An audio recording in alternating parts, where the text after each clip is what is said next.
First, I'd like to just begin with thanks where thanks are due for our success, which is for the folks who put this together and made everything run so smoothly. Suzanne Oliva, Sarah Morrison, Megan Lee, and Joe DiNicolo. Thank you. Thanks, Suzanne. You can rest easy tonight. So. And I also want to thank Harvard. I want to thank IQSS, Gabrielle Stone, who wasn't here today, but she did a lot of the background coordination, and she has always been terrific in event coordination here at IQSS. I want to thank Gary King, who is the director of IQSS and has been a tremendous ally in our various collaborations here. And actually, Gary was the sponsor also when we had the workshop on computational social science a number of years ago that yielded that paper in Science, and I think that was quite productive. And I also want to thank Kevin. I'm afraid, Kevin, I didn't get your last name, but a terrific job for making everything run smoothly. We only notice AV when things go wrong, I'm afraid, so thank you. Thank you all.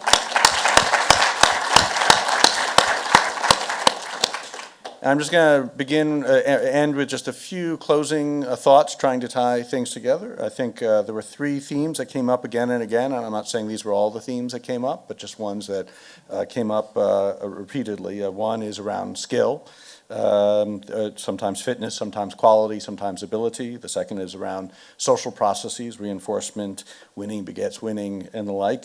And then the third, which we began with Brian's talk, was really about recombination, sort of the notion that success has to be some mix of the conventional and the unconventional. One could frame this as, my instinct would be to frame it as an optimal mix of exploration and exploitation. I think that these were three things that came up repeatedly, and I think there were three approaches that came up. One is, I'd call it sort of trajectory prediction. That is, we have these big data of comparable units like papers, and we can come up with some prediction and fit of the trajectories of those papers and take existing papers and make predictions in terms of how successful they'll be.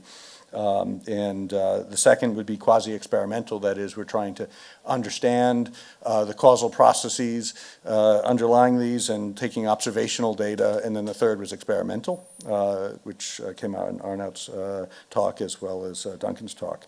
And I think when we think about where to go, it's really in some sense mixing some of the strengths of these different approaches.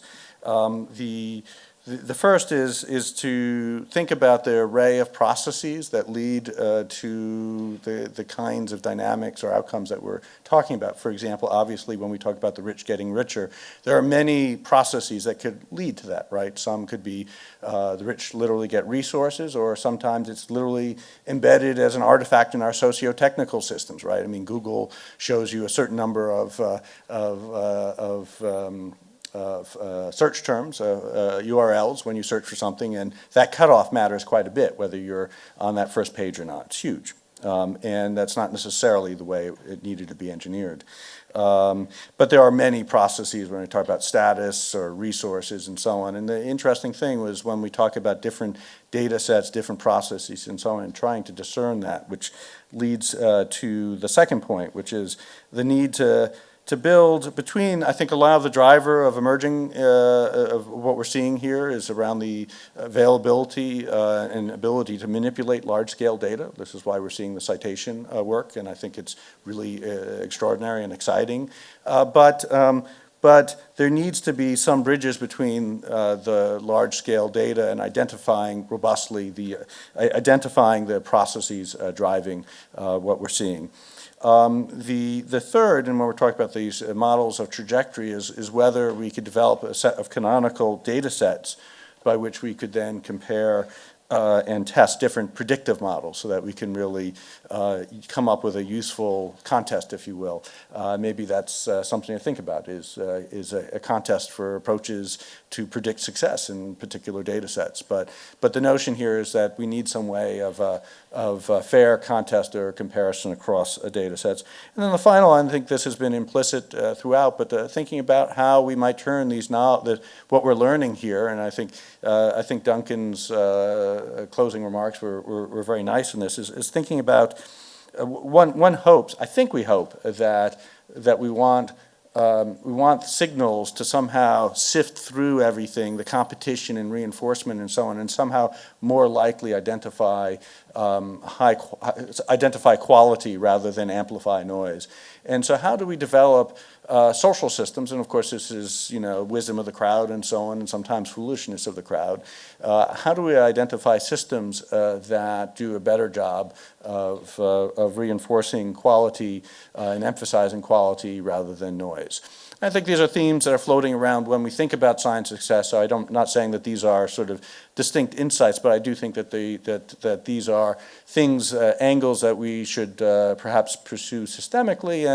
And with that, I realized I omitted one final thank you, which was to the crowd, because in a very real sense, consistent with what we've been talking about, it is the crowd, it is the attendees, it is the discussion, it is the deliberation that is in this room, but also then that you all take outside of the room that makes an event like this a success. So thank you all.